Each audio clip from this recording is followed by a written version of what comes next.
Jornal da Manhã. Olá, muito bom dia, sejam bem-vindos aqui à Jovem Pan, número 1 do Brasil. Você que nos acompanha pela Panflix e também pelo rádio em 101,7. Estamos chegando com o Jornal da Manhã da segunda edição desta quarta-feira, hoje dia 24 de junho de 2020. Muito obrigado pela audiência. Nós já estamos com os nossos comentaristas, Fernando Gess, que já apareceu na telinha aí, Adilson Brevileri e também Adolfo Padilha. Vamos começar então com o destaque do Fernando Gess. Bom dia. Bom dia, Eudes. Bom dia, Padilha. Bom dia, Adilson. E bom dia aos nossos ouvintes da rádio que nos acompanham. O meu destaque hoje vai para o seguinte. Ontem nós tivemos, já vem sendo feito há algum tempo, uma parceria, né, aqui entre a faculdade da Inglaterra, de Oxford, junto com a Unifesp, que é a Universidade Federal aqui do estado de São Paulo, e também com a Fundação Lehman. Para quem não sabe, Lehman é o proprietário da Ambev. Ele possui uma excelente fundação aqui no Brasil. E essa parceria é justamente para colocar e fazer os testes aqui com mais de 2.000 pessoas no estado de São Paulo e 1.000 pessoas no Rio de Janeiro com a vacina que foi desenvolvida em Oxford. E o que ontem ninguém reportou ou reportou com muito pouco interesse foi uma notícia tão importante como essa. Muito bem, vamos lá para o destaque do Adilson Brevileri. Bom dia, Adilson. Olá, Eudes, bom dia ouvintes da Jovem Pan, bom dia, Jess e Padilha. Olha só, um novo estudo divulgado neste mês revela que o sol pode ser um grande aliado no combate ao Covid-19. Era uma notícia que já se espalhava que as cidades ou região que tinha temperatura alta não estaria com a incidência de disseminação do vírus. Segundo os cientistas responsáveis, a exposição aos raios solares no meio-dia pode matar o vírus que causa a doença em até 34 minutos. E a pesquisa ela foi publicada no jornal científico e mostrou que o sol forte é extremamente efetivo contra o novo coronavírus e consegue inativar até 90% da carga viral. Para nós que moramos aqui no extremo oeste do estado de São Paulo, sem dúvida é uma boa notícia, né? Muito bem, vamos lá para o bom dia do Adolfo Padilha. Adolfo, bom dia. Bom dia, Eudes. Bom dia a todos os amigos da Rádio Jovem Pan. O meu destaque é boa notícia, né? O levantamento da plataforma mundial da World Matter, fechado ontem, eles alegam que de 3,8 milhões de pessoas que estão doentes, 98% delas estão com sintomas de leve. Isso é muito bom. E a cura já superou no mundo mais de 5 milhões de pessoas. Ou seja, vamos falar de coisa boa, porque quando a gente fala de coisa boa, a energia boa vem. A esperança alimenta a fé, e sem fé a gente não supera os obstáculos.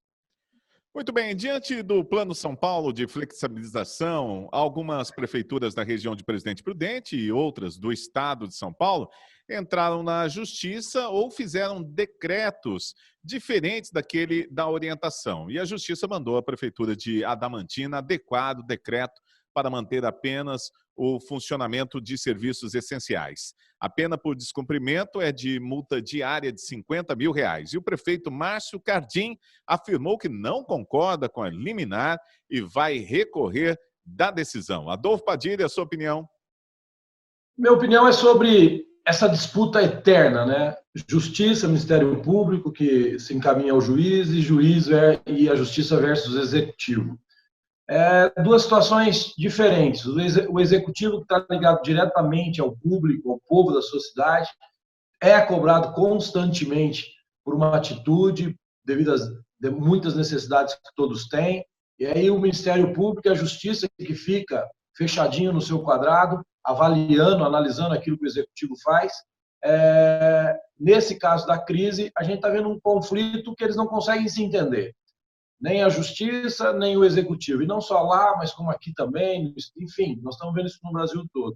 Sendo que, eu repito, se o estado é de guerra, as interpretações e a união se fazia necessário para tomar qualquer tipo de decisão. Pegar um livro tecnicamente elaborado, engessado dentro de uma jurisdição que nós temos que cumprir e tomar a decisão baseada naquilo, fica muito ruim, muito ruim. Olha, eu acho que ser prefeito deve ser um bom negócio, viu? Porque ultimamente nós estamos acompanhando e vendo que o Ministério Público manda muito mais do que um prefeito. Olha, na decisão sobre a Adamantina, o juiz ainda cita que o não cumprimento pode incidir a pessoa do prefeito em atos de improbidade administrativa. Fernando Gessi, ficou uma ameaça no ar aí, hein? Ficou uma ameaça direta, não tenha dúvida alguma. Mas algumas coisas que estão acontecendo aqui no país, realmente, ou nós mudamos alguma coisa aqui, ou nós pegamos a nossa Constituição e começamos a pensar em mudá-la. Porque hoje o desentendimento ele é generalizado. Segundo as determinações do STF, foram, e isso cabe muito bem aqui lembrar, onde algumas outras emissoras, alguns outros meios de comunicação insistem em falar que a grande culpa de tudo que está acontecendo de errado no país é da presidência da República, ou seja, do governo federal. Cabe lembrarem que o STF determinou que cabe legislar, determinar sobre assuntos que são, na verdade, correlatos e concorrência, no caso aqui a saúde, da ordem e especificação dos estados e também dos municípios. Agora, isso não cabe, isso aí, na verdade, só está sendo um entendimento por conta dos estados. Por quê? Porque os municípios não têm. Os municípios, a mesma lei, ela não tem propriedade para atuar em cima dos municípios. Ou seja, o que o estado determina, o município tem que seguir. Ou seja, virou uma verdadeira bagunça jurídica nesse país. E o Ministério Público nada faz não ser cumprir ou determinar o que o estado está determinando, está mandando, vamos dizer assim. E essa coisa absurda que vem acontecendo, onde cada um faz o que quer nos seus estados, os municípios seguem e a população sofre. Bom, a Adilson Brevileri, ficou ruim para o prefeito agora, em qualquer decisão que ele for tomar, né? Olha, é verdade que o Gessi disse que o prefeito acaba ficando sem nenhuma condição de poder trabalhar na sua própria cidade. Uma coisa que a gente acabou discutindo muito aqui foi a questão dos números apresentados, né? O prefeito de Adamantina, assim como aqui em Presidente Prudente, nós temos conhecimento que os números não são os mesmos números do governo da Secretaria Estadual de Saúde, que leva aí ao retorno da faixa vermelha da pandemia.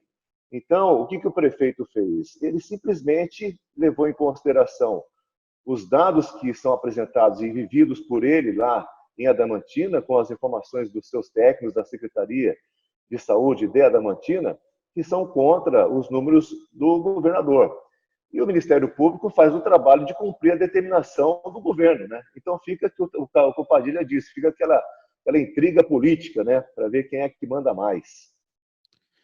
Muito bem, vamos lá para outro assunto. Olha, com a aprovação do programa Pague Já pela Câmara Municipal de Presidente Prudente, esta semana, a Prefeitura deverá publicar a lei para que os contribuintes possam regularizar a situação de impostos em atrasos com desconto de até 100% sobre juros e multas. O secretário municipal de Finanças, José Nivaldo Luchetti, lembra que o munícipe que não for regularizar sua situação não precisa ou melhor, aquele que for regularizar a sua situação não precisa se deslocar até a prefeitura já para evitar aglomerações. Basta acessar o site da prefeitura que já tem um link chamado Pague Já para a emissão da guia de pagamento. Agora, se você não tem acesso à internet e impressora, pode ir até a prefeitura, os horários de funcionamento é das 8 da manhã até as 14 horas. Adolfo Padilha, um fôlego aí para o contribuinte, né? Eu achei esse projeto muito interessante. Eu acho que a prefeitura ouviu aí dias atrás a gente falando que o prazo era de ser discutido até julho, né? E agora eles aumentaram até dezembro. É uma grande oportunidade, é uma boa oportunidade. Mas também há de se lembrar que está todo mundo numa crise, né? Está todo mundo com dificuldade financeira. Nem todo mundo prioriza o IPTU, por exemplo, sabendo que pode pagar o ano que vem ou pode pagar uma outra oportunidade, o pagamento das taxas, mas não deixa de ser uma coisa muito vantajosa para o contribuinte e aquele que puder pagar, deve pagar, porque é conta financeira, né? Tira juros, tira tudo e ainda pode parcelar ou pagar à vista, se eu não me engano. E a outra coisa interessante nesse projeto, você não tem uma divisão pré-fixada, você pode pagar 2, 3, 4, isso é muito legal. Eu achei uma ideia interessante e boa da prefeitura. Fernando Gessi, você não acha que isso privilegia aqueles contribuintes que não pagam em dia? Essa aí é uma discussão antiga, né? Infelizmente, nós temos aí uma discussão antiga com relação a isso. Mas a ideia, não tenha dúvida alguma, ela é necessária. Foi uma excelente iniciativa da Prefeitura Municipal de Presidente Prudente, não tenha dúvida alguma. Nós estamos passando por um momento muito difícil, né? Então, não tem como nós não termos aí alguma ajuda nesse sentido. A obrigatoriedade de pagar imposto é um dever do cidadão. Afinal de contas, nós temos aí que, através desses impostos, pelo menos na teoria, que eles voltem através de benefícios, através do fomento e da manutenção da nossa cidade, né? Existem despesas muito altas para se manter uma cidade. Então, isso aí é uma obrigação do cidadão pagar imposto, não tenha dúvida alguma. Essa ajuda, que o Padilha acabou de dizer, infelizmente, muitas pessoas, até eu tenho certeza que no seu íntimo gostariam de estar com os impostos todos em dia, mas realmente a situação que o Brasil vem passando hoje, a situação com as empresas e muitas pessoas que perderam seu emprego, principalmente aí o que acarretou um problema muito sério, principalmente aos autônomos, que não estão podendo nem trabalhar direito, isso é uma ajuda de grande valia. E cabe lembrar aqui que foi uma solicitação nossa, né? Quando nós comentamos que o valor daí, o prazo fosse estendido para mais um mês. Que vem, seja de bom agrado. Eu acho que é importante a decisão. Muito bem, olha, os cofres da Prefeitura, com base em edições anteriores, podem arrecadar até de 8 a 10 milhões de reais numa época que a Prefeitura está precisando de dinheiro, não é, Adilson Brevillieri? Sem dúvida. A gente tem que dar os parabéns aí para a Câmara Municipal e também para o Legislativo e também para o Executivo, que realmente é uma atitude que vai aí de encontro com a situação no momento, né? Esse Pague Já, ele tem uma grande diferença, né, do que o Refis, ele só admite você renegociar aí o valor integral da dívida. Já esse Pague Já, a pessoa pode parcelar. Por exemplo, se ela tiver 10 parcelas atrasadas do IPTU e quiser pagar apenas uma, duas ou três, ou quantas for possível, ele vai ter o desconto sobre os juros e as multas daquela parcela, mediante pagamento à vista, né? E na primeira edição do Pague Já foi arrecadado, se não me engano, acho que 8 milhões e 500 mil reais. E a expectativa também pode ser nesta ordem aí. Parabéns aí para a Câmara Municipal de Vereadores e também para o Executivo. Ok, vamos lá, trocando de assunto. O governo de São Paulo planeja anunciar o retorno das atividades escolares presenciais nesta quarta-feira, em pronunciamento daqui a pouco no Palácio dos Bandeirantes. Devido à pandemia do novo coronavírus, as aulas foram suspensas desde o dia 23 de março e o conteúdo está sendo dado de forma remota desde o dia 27 do mesmo mês. Na semana passada, o governador João Dória afirmou que o retorno das atividades escolares presenciais no estado ainda iria demorar e só deverá ser previsto na última etapa do Plano São Paulo de flexibilização da quarentena. Projeto que estabelece níveis de reabertura das atividades econômicas do estado. Entretanto, ainda segundo o governador, nessa quarta-feira será divulgado o novo calendário das escolas públicas. E hoje também é aguardada aí uma decisão sobre a reclassificação de Presidente Prudente. Agora, pelo que disse o secretário Marco Vignoli ontem, na sua declaração, a situação de Presidente Prudente, da região de Presidente Prudente, é muito grave e Marília também parece que nós vamos continuar na mesma situação na categoria vermelha. Adolfo Padilha. O Vignoli conhece muito bem o Presidente Prudente, né? Ele está aqui, a gente cruza ele constantemente andando no Parque do Povo, a gente cruza ele constantemente no centro da cidade. Ele e o governador Dória, os dois poderiam fazer um grande favor para todos nós paulistanos, um pegar na mão do outro e ir para o Paraná, ir para a Bahia, ir para o Rio de Janeiro, porque é tão caótica e desastrosa a gestão deles perante a crise, que eu, honestamente, não confio em nenhuma informação que eles falam. Não dá para confiar em nenhum número. Ontem eu estava vendo o Samidama, aqui da Jovem Pan, dizendo que, pelo incrível que pareça, o estado de São Paulo, gente, é o único estado que não divulga dados.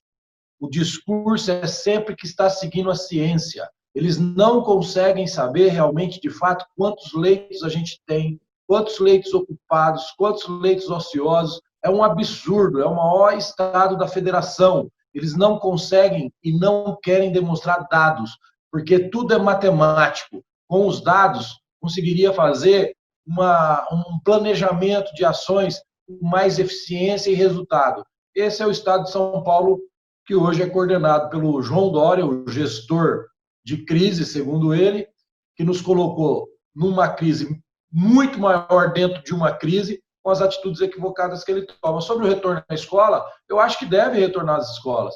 Vamos fazer um planejamento, volta 20%, volta 3 vezes por semana, mas tem que voltar. As crianças não podem continuar isoladas da forma que estão. Tem que dar um jeito de voltar. Porque, como eu disse, por mais que insistem aqui no Brasil que a cada dia morre mais gente, que a cada dia a gente está mais contaminada, a você que está usando isso para colocar na rede social, eu só vou te dar um recado. Nós temos 100 milhões de brasileiros sem água tratada. 100 milhões de brasileiros. Quantos que morrem em decorrência de não ter uma água tratada para beber e tomar um banho? Então, pensa nisso. Fernando Gessi, essa forma do governo não divulgar os dados fere diretamente o princípio da publicidade do governo garantido pela Constituição, né? Esse assunto foi muito bom ser tocado, Eudes, pelo seguinte: nós temos hoje, dentro do direito, 2 erros gravíssimos que podem ser cometidos. O primeiro deles é com relação à ação, às atitudes que foram tomadas pelo governador. Isso aí pode imputar crimes e de responsabilidade também. O segundo grande erro que existe é da omissão. E o que nós vemos, isso aí eu posso colocar, inclusive, quem faz os decretos. No caso aqui, Presidente Prudente, nós temos a Prefeitura Municipal, na figura do seu prefeito, e no Estado nós temos o governador. A partir do momento que você decreta alguma coisa e você não segue aquilo que você decretou, vou citar aqui o caso da barbaridade. Nós somos a favor da liberdade, tá, com relação ao comércio, uma liberdade assistida, monitorada. O que nós somos terminantemente contra aqui são as aglomerações que estão acontecendo em todos os lugares. Então, eu solicitaria aqui que juntasse aí o Vignoli, o Dória e também o Nelson, pegasse um carro e fossem cumprir os decretos que vocês determinam, tá? Porque o que nós estamos acontecendo, e não é só em Presidente Prudente que nós vamos olhar, é no estado de São Paulo inteiro. Agora, com relação a esses problemas todos que nós estamos vendo aqui, com relação ao Vignoli, inclusive, nós tivemos um vereador aqui que deu a ele um título de cidadão prudentino, eu acho que quando deu, teve que avisá-lo onde que ficava Prudente, porque com certeza ele não sabe. O governador mesmo não sabe nem quantos municípios nós temos aqui, no estado de São Paulo. E um detalhe mais importante ainda, vocês podem perceber que as entrevistas agora, muito delas, o Dória não aparece, ou o Bruno Covas não aparece junto, na casa ele já saiu lá do problema que ele teve com o Covid. Agora, essa questão dos dados, isso aí é um verdadeiro absurdo. Nós já falamos há quanto tempo aqui que nós tínhamos que ter uma central de dados, sim. As situações foram tomadas, aí as decisões totalmente equivocadas. Um verdadeiro absurdo que aconteceu no estado de São Paulo. O estado mais rico da nação está quebrado. A população não sabe mais o que fazer. Então fica aqui um alerta muito grande. Agora, como é que nós vamos discutir se nós vamos colocar crianças nas escolas se nós estamos aí na faixa vermelha? Pô, eu não entendo nada do que está acontecendo. Agora, realmente, as decisões que estão sendo tomadas, um dia, com certeza, elas serão muito bem cobradas. E olha, no início do mês, o secretário executivo de Educação, Haroldo Rocha, disse em uma entrevista coletiva que não havia data para a volta às aulas. Entretanto, a previsão era de um retorno que fosse feito de forma gradativa, com apenas 20% dos alunos presencialmente nas escolas. Adilson Brevileri, você tem filhos na idade escolar, que é o meu caso também. Imagina, como é que vai ser esse retorno de 20% dos alunos? Quais serão os alunos que vão querer voltar com os 20% aí, hein? Olha, é impossível um negócio desse, né? Como é que volta uma parte de uma classe e a outra parte fica em casa? É impossível um negócio desse. Vamos fazer o sorteio? Uma coisa que o Padilha disse que é muito importante, as crianças não podem mais viver do jeito que estão vivendo. Estão enclausuradas em casa, você percebe que elas já estão com aquela ânsia de poder sair, de poder se conviver com outras crianças. Então, é uma coisa bastante séria para estar pensando a respeito. Agora, a gente nota também que o governador está falando uma coisa, o secretário de Educação está falando outra. É uma coisa que a bagunça é generalizada. Isso que nos preocupa mais ainda, né? E uma outra coisa tão importante é que a gente fica almejando quando é que serão cobradas e quando é que alguém vai colocar um breque na cabeça desse lunático do João Dória, né? Quando que nós vamos chegar a uma condição de parar esse cara, de proibir esse cara de fazer esses absurdos que ele vem fazendo? Muito bem, olha, vamos falar de eleições municipais deste ano. Este ano é ano de eleições e o calendário está prejudicado por conta da pandemia do coronavírus. E o Senado aprovou ontem a proposta de emenda à Constituição que adia as eleições municipais deste ano em razão da pandemia do novo coronavírus.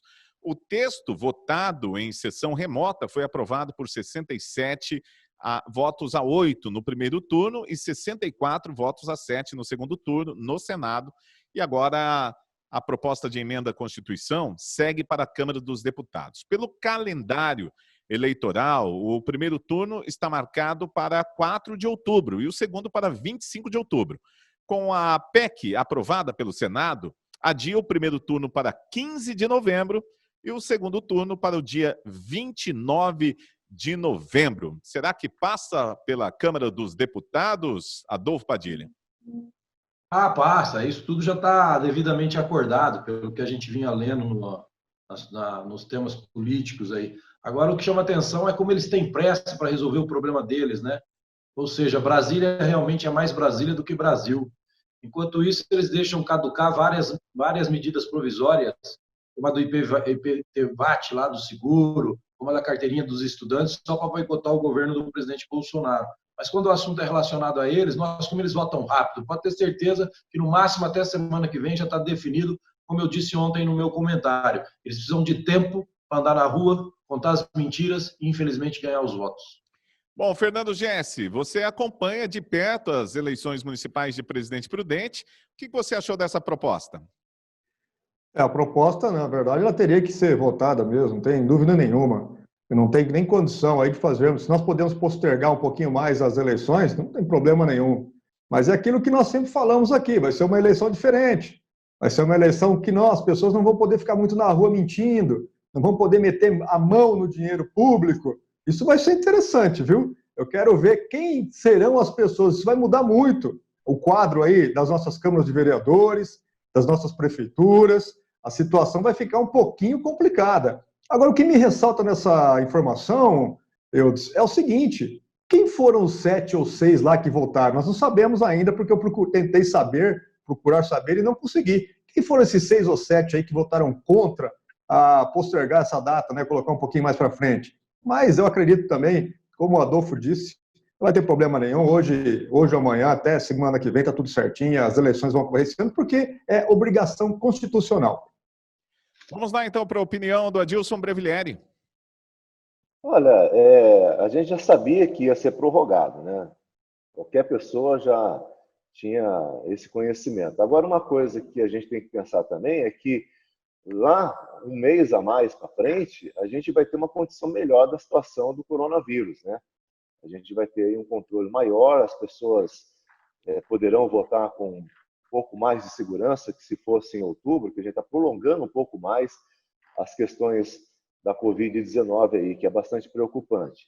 E ainda existe até a possibilidade nessa PEC aí, de caso de alguma região, o índice ou os números apresentados pela Covid possam ser alarmantes, ela pode ainda ser prorrogadas mais para frente. O limite não pode passar do dia 31 de dezembro, né? E aí estaríamos respeitando a nossa Constituição.